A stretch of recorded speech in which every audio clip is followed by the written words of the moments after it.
Okay, go for it. All right, so we use the content management system called EMSS. I believe it's short for editorial manuscript submission system, but don't quote me on that. And what happens is I will load the previous edition, or rather current edition's manuscript that is in a Word document into this system. And then I will assign you to take a look at that document, and you'll do all your work through EMSS.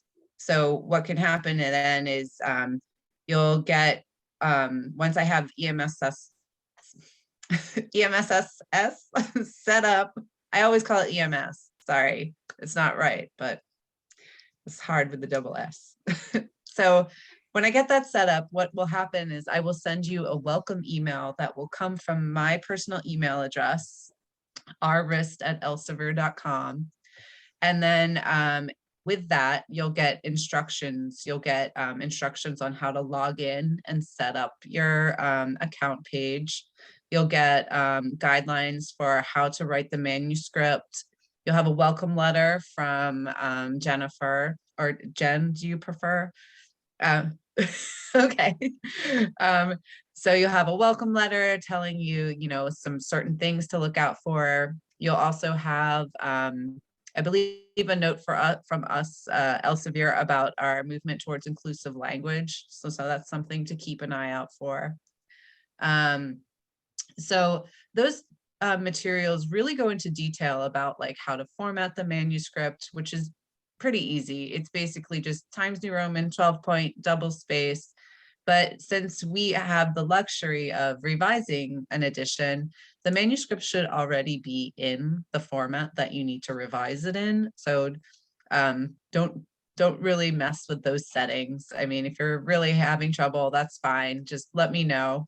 And the other thing that we ask is that you keep track changes turned on. It's a function in MS Word that, shows what is changed, basically. So there are sometimes people have a little bit of trouble with tracked changes because it can get kind of messy, especially if you're revising a table. So there are ways that you can have tracked changes turned on, but it will not show that they're turned on, if that makes sense. And there are plenty of resources online for that. I'm a big fan of YouTube for educational videos. So if you are having trouble with that, then you can always reach out to me, of course. But if you're curious and you're like, it's like Saturday and she's not going to answer her email, then you can also, double check YouTube. So that's kind of like a nutshell of like what you can expect for getting into EMSS. Basically, when your chapters are assigned, you'll see them in your queue. You go into their page in the system, and then you download a version of the document. Then you can upload it when you're done editing it. And then this will also be outlined in the instructions. And then you click on a button that when you're done that says like send it to me or send it to Jen. I'll talk about our workflow in a minute. So, and then there will be figures in EMSS. We ask that you add the figures as separate files under the figures tab in the manuscript page. This will all make sense once you actually get into it. You want me to open my EMSS to show everybody? Oh, yeah, that would be great. I feel like talking about EMSS is like learning a new card game where someone tells you all the rules and then you're like, okay, I think I get it. And then you do it and you're like, well, this is so easy, right? So, so we ask, with a heads up with the figures, we like you to put them in as separate files. I think that's one of the biggest things. Yeah, and I'll wait for Jen to pull that up so I can kind of show you a little bit more, and then we can talk a little bit more about workflow. Did any of you maybe have some questions that you had thought of like right off the bat, or just curious about? Yes, I don't know how to unmute you, Donna, but wait, maybe I can I'm try. unmuting. Okay. But we have noise in the background sometimes. What about our access to this? Do we need to set up a username and password? Because I haven't received anything yet. Yeah. Yes, you will. And when I send out the welcome email is like the kickoff for setting up that account. Okay. So usually it will come to the email address that Jen has provided me, that we keep track of everyone and their contributors and their chapters in the log. And, there's an email address there. So it will come to you at that email address. And then, you'll use that email address to log into the system and set up an account for the first time. Okay, so go ahead. One more question and I'll hush. I have an email in the system as a peer reviewer. So okay, would this be added to that, or do I need to do something different?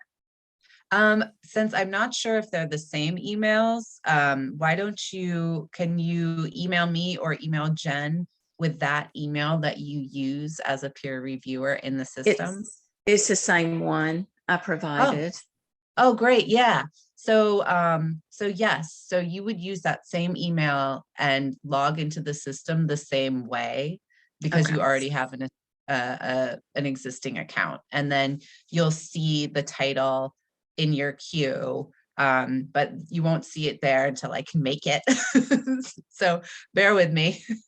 The welcome email that you'll see is really like the trigger that you'll know that it should be in your queue and you'll be all ready and all set. Okay, so here we have, this is like a basic example of what you'll see. Yes, so those are how you can select different titles. If you have more than one, if you have one, it should probably just be, say, the one there. And then you'll see your chapters come up. You see manuscript for authors on the left. Those will be your chapters that you're assigned. Yeah. And those little, yes. And so this is what a manuscript page looks like. And you can see the current version. Yes, the download manuscript, and you'll have to click on that. And then that will download the Microsoft Word version of the manuscript. And now you do have to remember to upload that back in. Yes, and there's the tracked changes feature. So when you write things or make a change, you'll notice it will automatically strike through or add the text in a color. If you decide that you don't like that text, you can just simply delete it, or you can highlight it and choose reject change. I think it's pretty easy at that point just to delete it. But if you notice it just strikes through, then you can try the reject change. It takes maybe a little bit to. I think everyone is used to it because everyone's faculty or has been faculty. You've all used it, correct? Yeah. Great. Great. So yeah, so you can see it's the manuscript here is formatted in 12-point Times New Roman, double spaced. Actually, I think that might be 1.5 space, but that's fine. Or it could just be that it's zoomed out. And you'll see,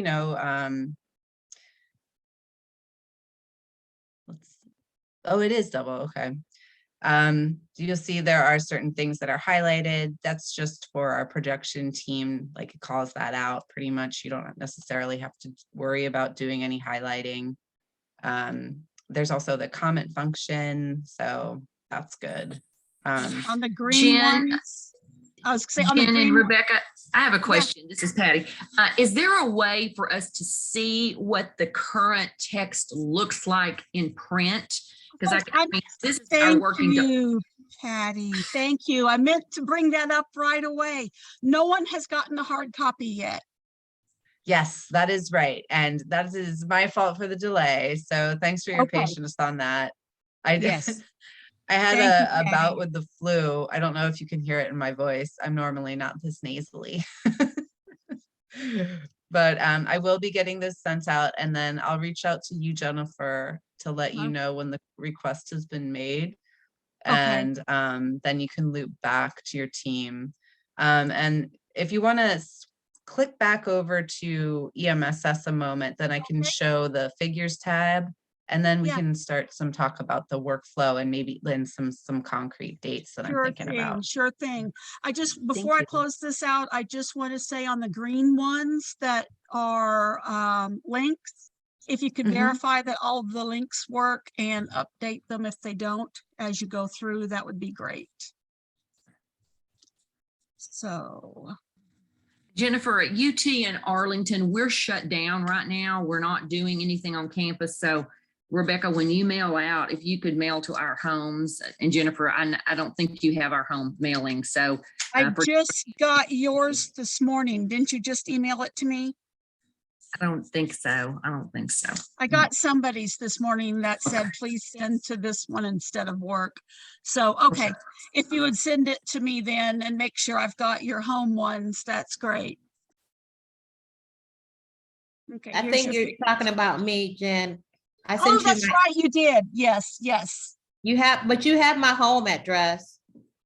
Yes. Yeah. Make sure I've got your home addresses and your home emails. I know,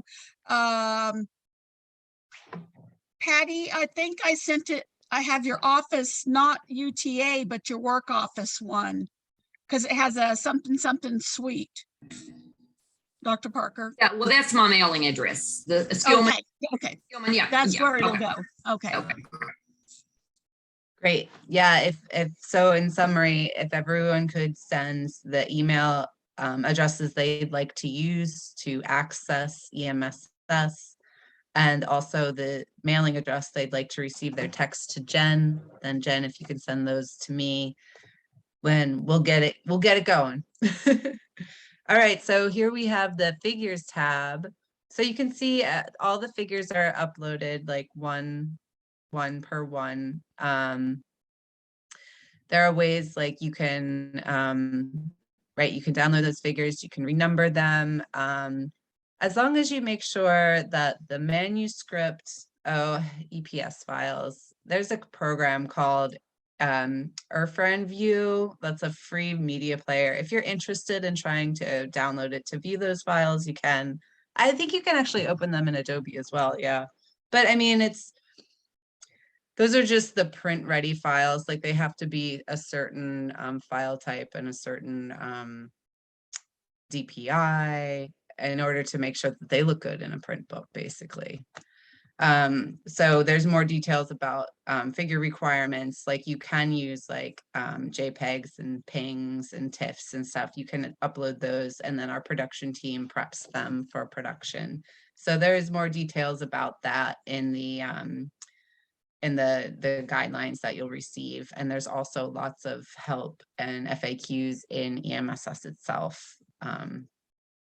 So yeah, so you'll just upload your figures here, and there should be like a figure legend in every chapter where, which is basically just like a list of the figures as they that appear in the chapter.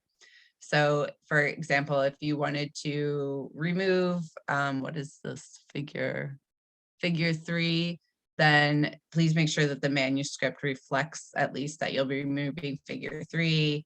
I can work like to help figure that out in what we call the pre-development phase or the pre-intake phase. So yeah, it should be fairly easy, and there should be figures from the previous edition uploaded into this tab as well. So you'll see them there and in the text itself when it comes to you. I have a question. Sure. I'm from someone who's never used this before, and is this going to be saved somewhere? What if is there a way I can accidentally delete what I'm doing, the chapter, or delete a figure and we lose it forever? I don't know. Okay. Yeah. Okay, good. You might, if you upload a new figure that you'd like to use, then you'll still have the file on your computer and you'll know where you got it. So if you tried uploading it and it didn't take the first time, then you could try again. Okay, I Right? just It don't want won't to lose upload. the original data that's in here. Yeah. Oh, we Okay. have all that.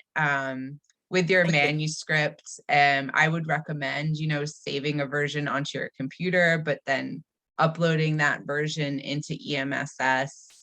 You can always check by downloading it again to see if it was the version you just uploaded. Okay. But Thank you'll be fine. Okay. I feel like EMSS is a very intuitive system. It's very easy to use. You'll get the hang of it pretty quickly, and there's lots of support materials, and I'm here too in case you're like, I can't, what? So I envision success for everyone. Okay, so I think now it would be a good time to talk a little bit more about like the workflow and maybe some good, I have some timing / date questions I'd like to ask everyone. Let me just get a drink of water. Okay.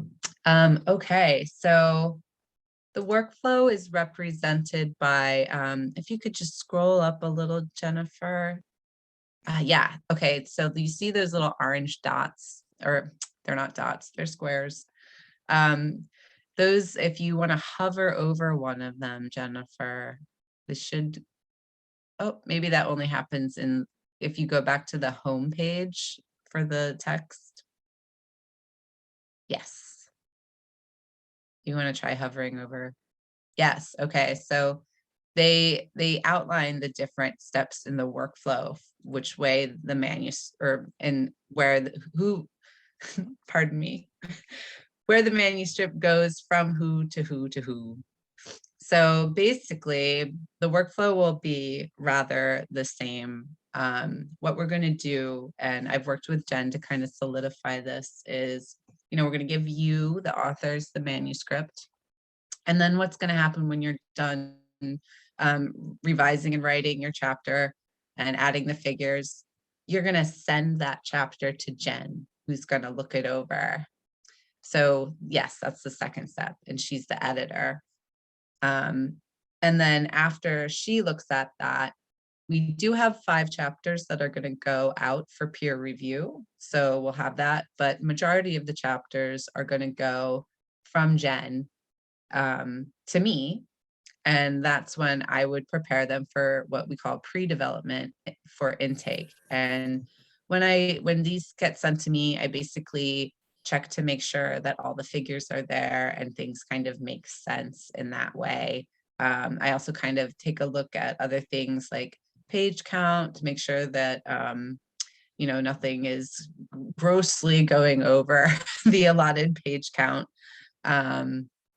And it's a very basic check, but at that point where I'm looking at it, I might come back. I think I'm going to be asking Jen, letting her know the questions. Or Jen, did you want me to ask you questions at that point, or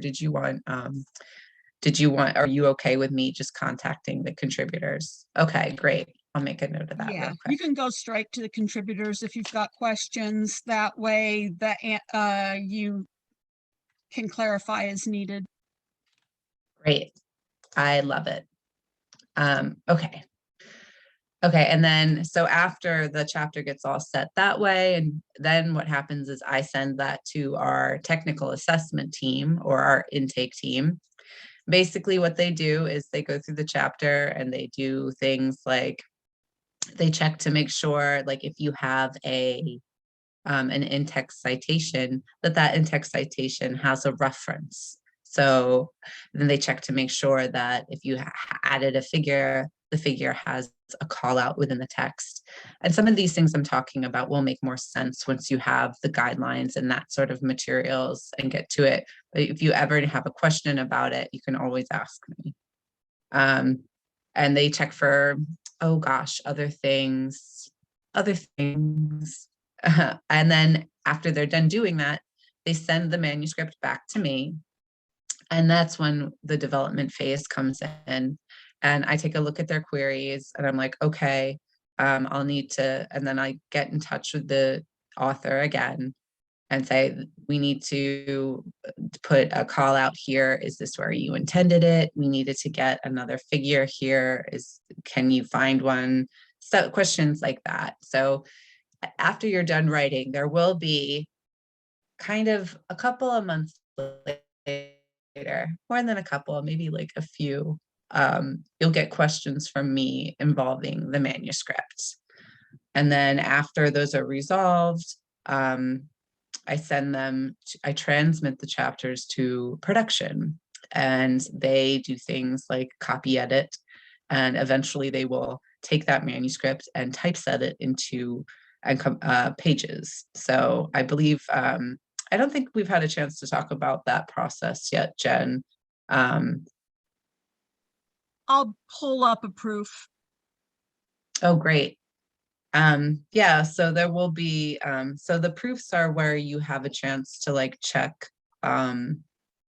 if everything's looking good in your chapter, basically. So you want to kind of give it another read through to make sure, yeah, that everything is appearing correctly. There's questions that will come up, like they might ask you to cross-reference or double check cross references. There's another in-text citation that wasn't found. So it's kind of like, there's checks all the way through the process to make sure that the pieces of your manuscript are as they should appear and make sense. And so, the question I have for you, Jen, is if there are sometimes they want authors to, like, sometimes the main editor will ask that the authors look over the page proofs and then send them to you for a final review. Is that something you wanted to have? Like do you want the page proofs to go to you and then you send them to the contributors, or do you want the page proofs to go to the contributors first and then come to you? Go to the contributors first. Okay. They'll be more likely to be able to answer the questions, and that makes the flow quicker if it goes straight to them. Okay, that makes sense to me.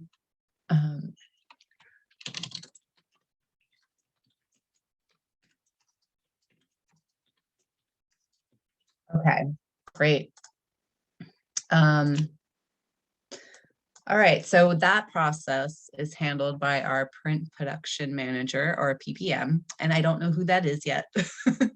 They will be assigned when I transmit the manuscript to production. So more on that later, as they say. Okay, so right now I'm developing a schedule for your text, and you will see the dates in PPM or in EMSS. And I'll also send like a copy of the schedule to everyone so they kind of have it for their reference. So I'm hoping that I can get our in-house team to set up EMSS for everyone by mid of February. So that means so I'm kind of starting the schedule as like manuscript to author date for 2/15, February 15th. Things might fudge a little because a myriad of things happen. But as I said before, the welcome email is really your trigger. We have a lot of time to revise this text. So, February 15th is a great date, but if it fudges a little by a week, then that's okay. Y'all be fine. So I wanted to ask you guys, I had incorporated into the schedule maybe like 3 months for revisions, but I'm wondering if that could be a 2-month revision cycle for a first like author look. I know the contributors, I think you guys have at least 2 chapters to write. I can't remember if there's more than that. I beg your pardon. Most everybody has 2 chapters, some have 3, so I don't know that 2 months since we all work full-time, I don't know that 2 months is enough. Okay, so 3 months, does that sound like a good option then? Okay, Yeah, I would say 3 months, depending on how much revision needs to be. Some of them might, some of the chapters might be quicker turnaround. Some of them might be a total rework. It depends on what we see when we get our, Yeah. you see. that brings up another good point. So the deadline for you to turn over your revisions, I like to introduce deadlines as the absolutely last date that you can turn over your manuscript before it starts affecting the schedule. So you can turn over your manuscript anytime you want to before that date. Please by on that date. I will send out reminders that will come through as automated reminders through EMSS. So those won't come through my email, but I think the welcome email does talk about like the generic email that should come through to your email addresses, and to as a heads up to maybe like see if you can make sure that's not blocked or anything like that. So I think then, then I think it's best to start as 3 months, because to be honest, the schedule might be hard to accommodate 4 months. So let's try all for 3 months. And then, so what would happen then is, Jen, I'll send those to you, and I'm going to batch out the chapters. So the chapters will all come to you at the same time, Jen, but the chapters that will go out for chapter review, I'll put them in a batch with their own schedule. And I'm hoping you can prioritize your editorial review of those chapters so that we can get them sent out to review. And then after that, and while they're out there, you can be working on the other chapters. Does that sound good to you? Okay, great. So then I have, to be honest, I only really have like a very rough draft of the schedule built right now that incorporates just the review version. But I'm thinking that you could have at least 2 months to take a look at what the the authors have written in their chapters, Jen, and you'll have I think a little more time once I build like that other concurrent schedule for the batches of chapters that aren't going out for review. Because right now the schedule that I have only accommodates for review chapters. So yeah, so for the authors, the contributing authors, what I think the 2 dates you can keep in your mind is, I'm going to try to have the manuscript to you as soon as possible, of course. Think around mid-February, keep an eye out for it.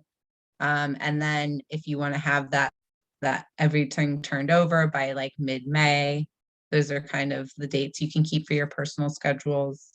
And then later, for like the pre-development items and stuff like that, I'll have to loop back with everyone once I have the dual schedule kind of created, a final schedule. Don't really like talking about schedules until they're final, because it never turns out well. So yeah, I think those first 2 dates though will be great, and thank you for your input on how many months to revise. So all right, I think that's pretty much it on my end. Okay. So I was going to talk about some of those things, like you said, making it, they, there, instead of he or she. So I've got some of those things to go over. Great. So, awesome. Cool. Okay. And Can I ask a quick question? Just a real quick one. You said something about a page limit. Is there a minimum and maximum that you like to shoot for? Yes, we do. Page count is called extent. So we do have, I think there is a I think a slight increase in extent for this edition. I'd have to go back to my records and double check that. I would say like in the contributor guidelines, you will receive like guidelines for, so like I think it's like 2 double space 12 point Times New Roman font, text only pages in Word would equal like 1 page in printed page. Okay. So, and then, you know, if there are tables and figures, then there are other, you know, that might be like a page or half a page or something like that. But basically, you know, feel free to add things, but remember that, you know, there is like, there will be like a certain limit that you can't go over. And that, to be honest, in all my years of editing, it's never really that much. I've never really come up with like something that was just like incredible. I have seen one text that was not my title. The next edition was my title. That did go grossly over. There was a contributor who changed a 25-page chapter into a 75-page chapter, which resulted in chapters being available online only, because if you increase the page count so much, then that actually winds up increasing the cost of the text. So the basic rules are kind of like, if you add a lot of tables, maybe there's a table you can delete as well. The page count and extent, like don't let this limit you too much either, because that's something for me to worry about in the pre-development phase. Like I'll be able to, once or rather in the development phase. So once the intake or technical assessment team has a chance to like go through the manuscript, they'll be able to provide me with numbers that are like, okay, this chapter is now going to be like 45 pages, printed pages instead of 20. So I might loop back to you and be like, can we talk about why this chapter doubled in size? But, you know, there's also an allowance for this version of the text to, you know, grow a little bit in ultimate page count. So it might not be a problem, but either way, that's what I do. That's what I'll worry about, and I'll come back to you. So okay, sounds good. Yeah, something to keep in mind. You know, don't go ham, but you know, feel free to add. Yeah. Okay, awesome. Because we know that there's some stuff in the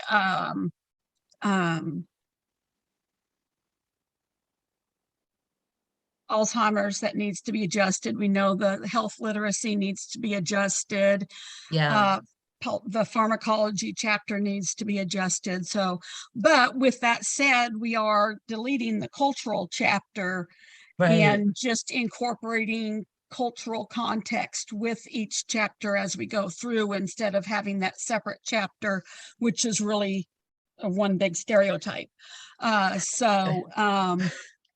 Well, that's what they are in all of the old texts. I mean, every reference is from 1973, and there's nothing more current. So, yes, I did work on Andrew's text for transcultural nursing in a modern setting, or whatever it was called.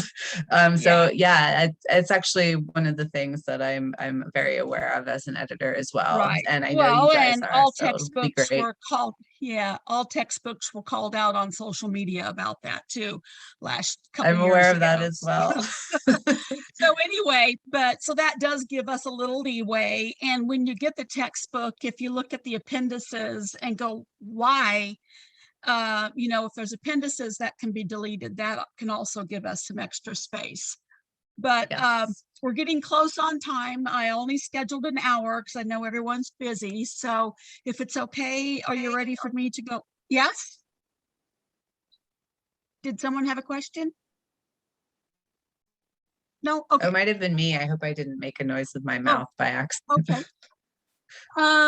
Anyway, I'm going to go over a couple points that are actually in the letter that's going to go out to y'all. But at the beginning of each chapter, there's something called What Would You Do? And they're just questions posed to think about. There's no set answer, but as you're going through the text, make sure that there is an answer for those questions to be found. You know, if you're I doing hate to, some, oh, yes. sorry, I hate to interrupt, but I'm gonna pop off then if we're moving into the content stuff. Yeah. But I'm happy to, once the EMS is set up, I'm happy to maybe have another meeting if you guys think that's necessary about it. Okay. Okay. Before you go, what about the contracts? Have they been sent? Those will come through EMSS when it's set up. Oh, great. Super. Yes. Awesome. Okay. All right. And if there's any other questions you think of after this meeting, please feel free to email Jen or me at this point. Either one would be great. Okay. All right. I've got a train to catch, but good luck, everyone. And I look forward to working with you. Take care. Thank you.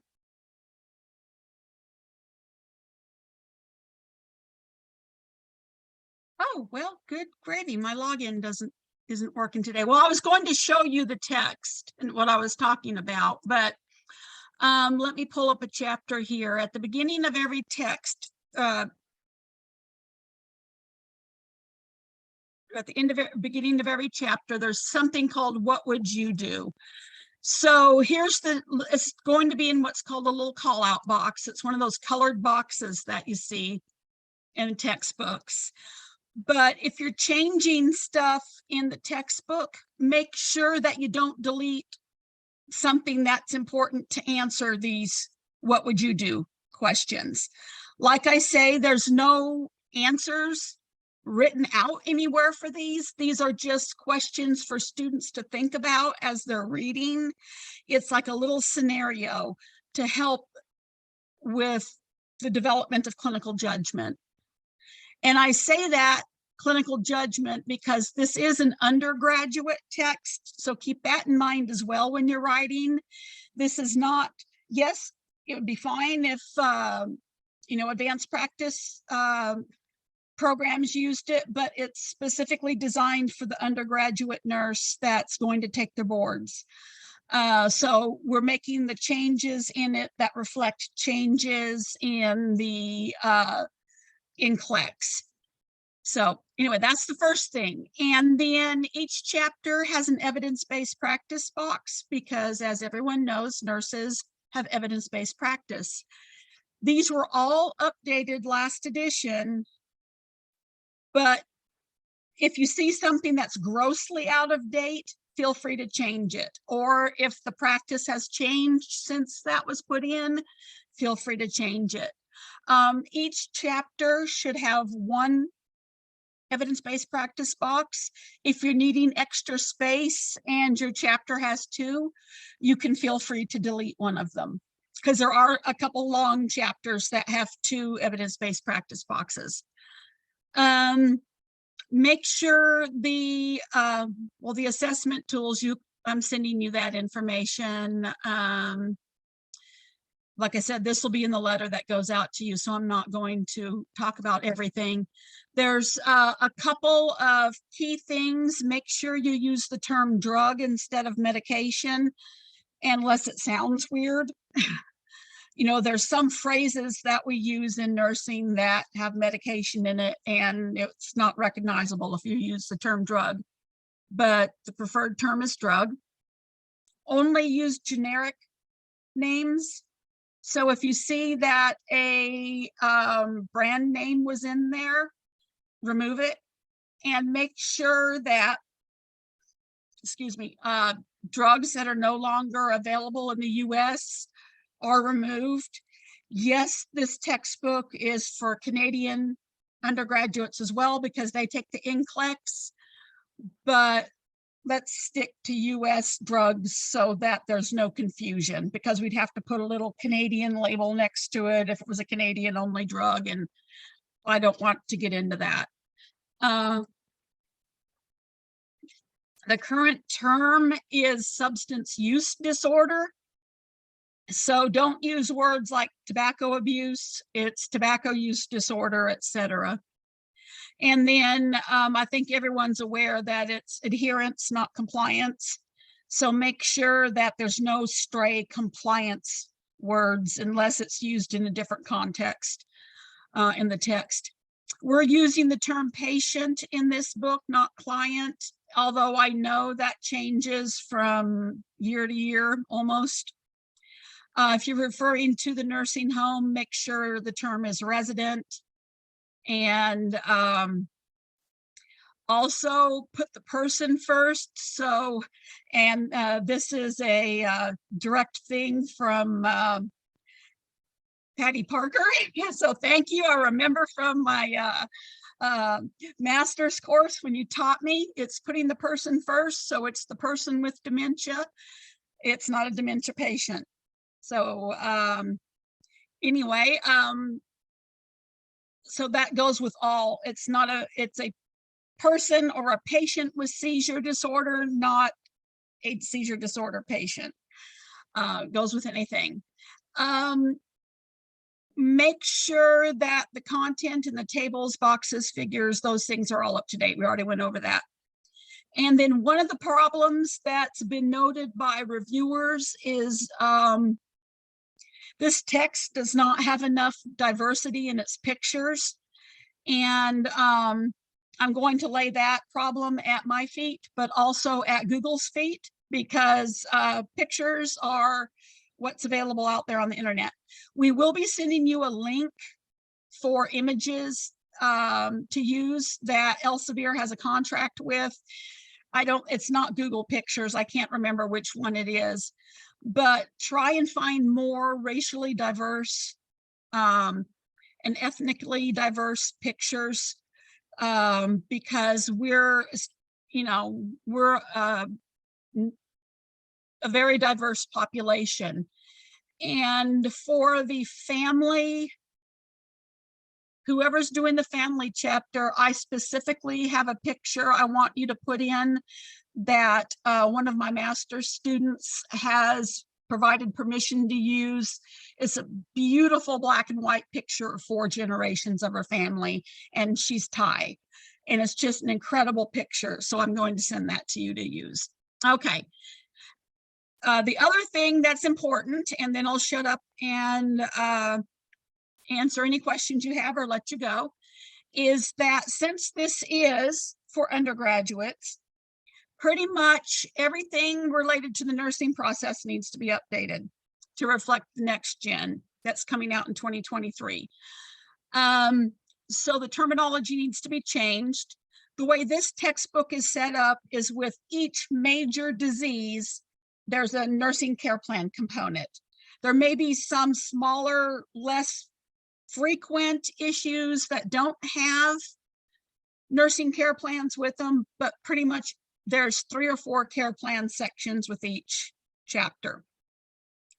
Now, one problem with those is that if you're looking at the textbook itself, it's hard to identify which care plan goes with which disease process. Online, it's easy to see, but using my own text this last semester, I noticed this huge problem. So I've already talked to Beck, and with each little clinical nursing process thing, we're going to put clinical judgment related to, dementia or something like that. So it's called out specifically related to the disease process. And then there's going to be a little icon that has a chart next to it. Okay, so that way there's no confusion about what this care plan is related to. But with the new next gen, clinical judgment is now used instead of nursing process, but we want both terms there. Use the new one first and the old one in brackets. Okay. Recognize cues is used instead of assessment. Then you'll have analyze cues and prioritize hypothesis, which is patient problems. We use patient problems instead of nursing diagnosis because they charge an arm and a leg to use the actual nursing diagnosis, and it's way too expensive. So NANDA has basically priced themselves out of being taught to nursing students anymore. Elsevier is going to switch to the international, but that switch hasn't been made. Elsevier has a list of generic nursing problems, and I'll make sure you have that updated list to use. Natalie, I'll help you with this because I know you're not a nurse. And then our social work person will do the same thing, but your chapters are coming straight to me anyway, so I'll work with you on that. But anyway, so you'll be given a generic list of nursing problems to use. And then generate solutions is equivalent to the planning process. Take action is the equivalent of nursing interventions. Evaluate outcomes is equivalent to evaluation. So it's just changing these headings is going to have to take place with each one of these. And then at the very end of the chapters, there's case studies. Jennifer, you'll send us this information right here because yes, I mean, yes. okay, I understand it, but because I don't teach grad. So if you're going to send this, correct? Yes, because I know several of you don't teach undergrad nursing, you teach masters, so I get that. So this is all going out in your letter, and with that letter is going to be the accompanying problems list and other things like that. Several of these chapters will have the new next gen unfolding case studies. And I don't think anybody here other than myself and Dr. Winton, who's not on this call because she's teaching, we do a farm text together. And so we both have done next gen unfolding case studies. So what I'll probably do is just select chapters that Mary and I have done to include these. That way you guys don't have to mess with it at all. And just Mary and I will deal with the unfolding case studies, and that will be that. And you just have your case studies be like any other case study you'd write for nursing. So that's a quick overview. With that, what other questions can I answer? I'm sure there'll be a lot more once you get your information. And like Beck said, we can schedule another Zoom. That's not a problem.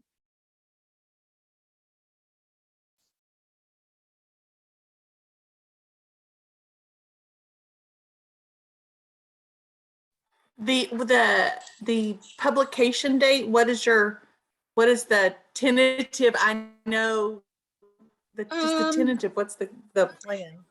Usually it's 1.5 to 2 years before it actually reaches publication. And that's why when you see textbooks, there's a lot of out-of-date information in them already. But you'll probably get your proofs about a year down the line, 8 months to a year down the line is when you'll get your final proofs to look at, because it takes a lot of time to get these from Word to page proofs. Okay. This is really fun. I love doing it, and you'll get to see the whole process of doing a textbook. And I love gerontological nursing. It always has been since I was introduced to it by Dr. Parker back in the 90s. And so I'm very thrilled to be working with this text. And if anyone wants to know the backstory of how I got started with it, when I was hired at Tarleton in 2007 to teach the geriatric course, their new one, I looked at all the textbooks out there and they all had so many errors in it. It was embarrassing. So I chose the one that had the least errors in it, and that was Minor and Leukonaut at the time. And I contacted Elsevier and I said, how do I get these errors fixed? There are so many, I have to make so many changes with the textbook when I'm teaching. And they said, well, how would you like to join the review? And I said, I would love it. And I ended up picking up so many chapters to review and revise that when Dr. Leukonaut retired, Sue Minor asked me to come on as her co-editor. and it's just gone from there. And so I've been involved with the last 3 editions as editor. And before that, I had been revising chapters and other things with the textbook. So it's been a long relationship with this text in Elsevier since 2007. Wow. I got a question. You had mentioned that this is to prepare the students for the in-class. And I am very familiar with what ANCC wants for the gerontological nursing at the bachelor level. But I will have to say I'm not up to date on NCLEX because I haven't been teaching in undergraduate. Okay. Do you have that? Yes, I have the new test blueprint, and a lot of what's covered is also related to young and middle adults. Like rheumatology doesn't always hit, rheumatoid arthritis starts in middle age a lot of times too, so, or more frequently, but it is covered in this textbook. It's a combination of the ANCC baccalaureate gerontological nursing competencies, as well as the blueprint, and I'll send everyone both of those. And like I said, there really isn't a whole lot of questions yet on the NCLEX related specifically to gerontology, but it is increasing. However, there are guidelines on what undergraduate nurses are supposed to know. So I'll send all that information out as well with the NCLEX blueprint for next gen. Okay, and I have a question for you that's just related to my stuff, but I can send that to you later. Okay, is there anything else? Okay. Dr. Oliver, Dr. Hamby is the one I had mentioned, you two working together a little bit on health literacy with the older adult. And so Donna Hamby, meet Natalie Oliver. Natalie Oliver, meet Donna Hamby. That was going to be one of my questions. I know I was going to be working with somebody on the chapter, and then I have another chapter to do that I'll be doing, but I wanted to find out who it was. So good. Yes. So you get to, and that's if another reason. Natalie, if I can get your email contact, we can set up a time to meet once we get our information. Sure, I'll put it right here in the chat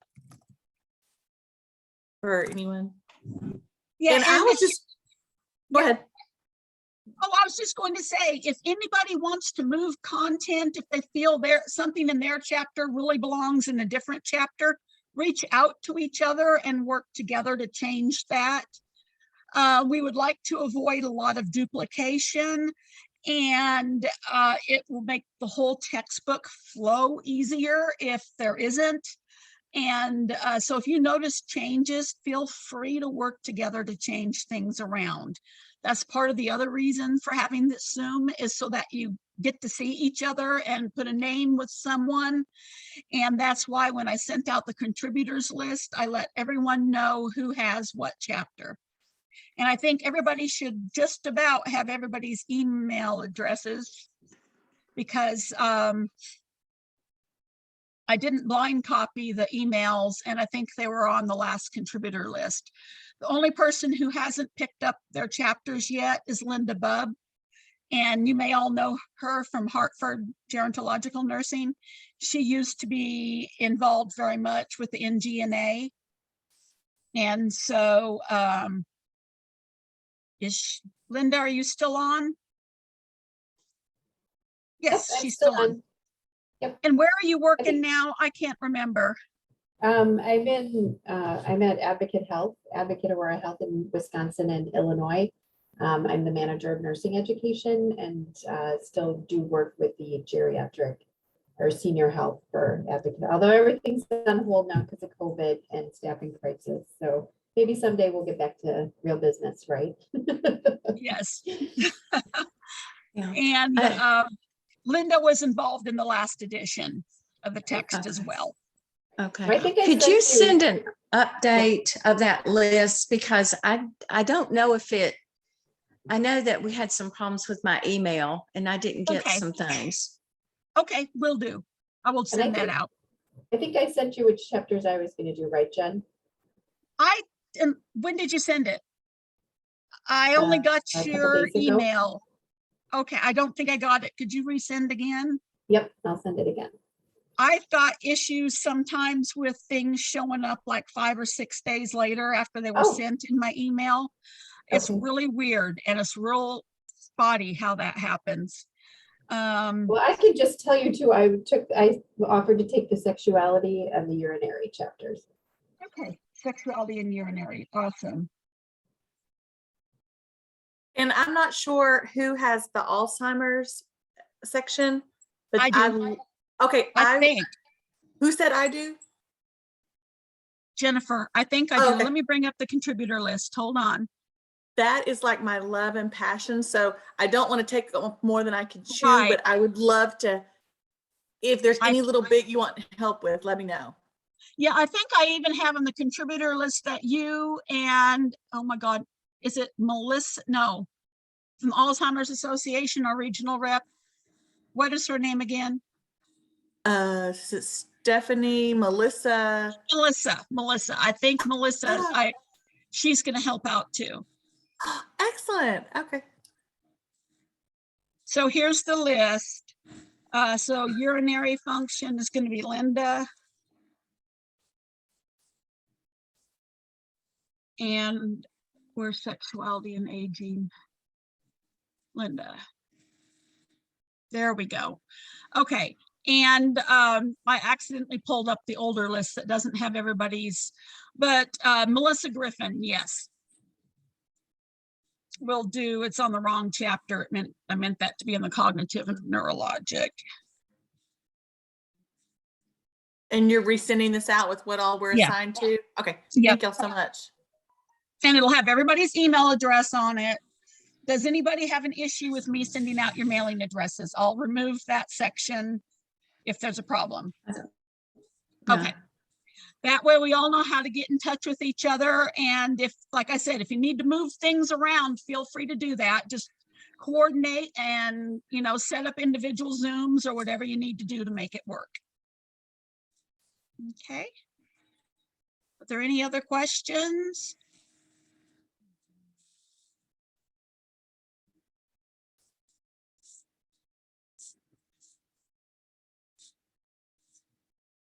No? Hi, Dr. Mundine.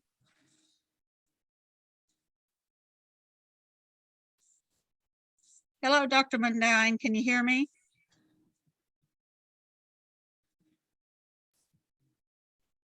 One of our other contributors, Dr. Mundine, just joined.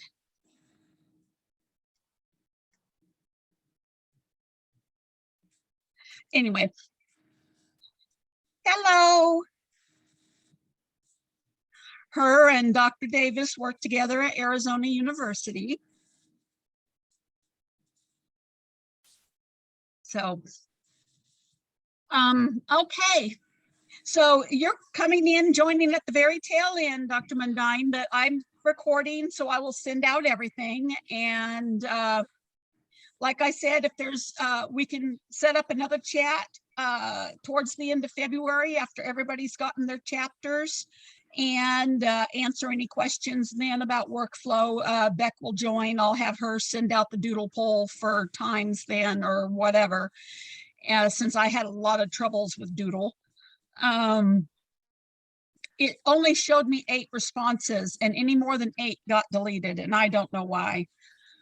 But anyway, so if there's no further questions, I'll let you get back to work. I've got one other one. Okay. Sorry to ask so many. That's a question. Is it possible to update the title of the chapter? Yes. Okay, because I would like to look at policy, legal, and ethical issues. Okay. That's would be policy perfect. is a big emphasis for nursing at this point. Yes, and it is. I do not have an issue with that. I will double check with Beck, but I'm certain there won't be any problems with that. I actually wouldn't mind changing some of them. I mean, family influences, I don't know about that term influences, if it's the right word even. So if, you know, It could maybe be supports, but we can brainstorm and figure something out. yeah. So Yeah. I mean that if that's something that you really want to do, I have no issue with it at all. And I'm just looking, and again, I can talk to you about this later. I'm not sure where the models of care are. Where are they going to fall? Models of care are under theories related to nursing care of the older adult. But we've also got a chapter called Healthcare Delivery Settings in Older Adult and Chronic Illness and Rehabilitation. And that covers some of it as well. I think the healthcare delivery settings talks about the, oh shoot, complete blank out on what it's called now. But Yeah, the one model of care where the home model, no, I can't remember the name of it right now. You mean like Okay. hospital at home? You mean like hospital at home, Jen? Some or of that, PACE, long-term care. The reason I'm asking yes, this, a lot those of are in that policies chapter. are around. Okay, so I may want to review it and talk to Martha. Is Martha on here? Yes, she is. Because Martha, I can't meet see Dr. everybody. Hamby. Yeah, Martha's at her name comes up at the very bottom if you scroll down. Martha, meet Dr. Hamby. There she Dr. is. Okay. Yeah, Dr. Hamby and I worked together at Baylor Senior Health for 5 years. And stayed in So- touch ever since. Exactly, we have. That was from 1998 to whatever, 2003 to whatever. Oh, yeah. So, oh, I love your kitty, Patty. Yeah. So, I just the one now. I used to have an orange one, but now I've got just the, I used to have an orange and black. Now I just have the black. The orange one, he left us. He's up there. oh, Mhm. Yeah. yeah, I'm a dog person. I love cats, but I'm allergic to them. I've got a dog and my baby's on the bed behind me. Oh, I've got a dog too. My little King Charles is right here. You probably can't see her. So she's asleep. That's Blossom. Cutie pie. Oh. Yeah, my dog's a registered therapy dog with Pet Partners, but he's been out of work since COVID, so he's out of practice and out of training completely. So I've got to start from scratch on him. Yeah, I had one that was with Pet Partners too, an old, a Great Pyrenees, and I lost her in May after her Tupelo surgery. Oh, I'm sorry. It's awful. Okay, anything else? Do you have any questions, Dr. Mundine?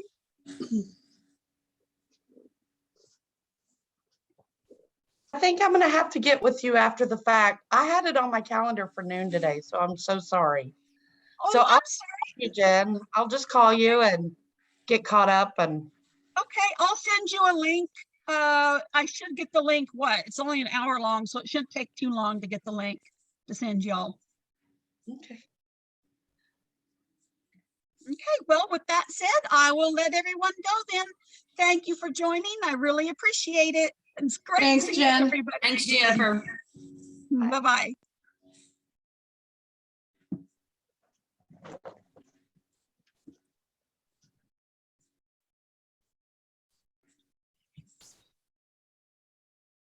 Okay.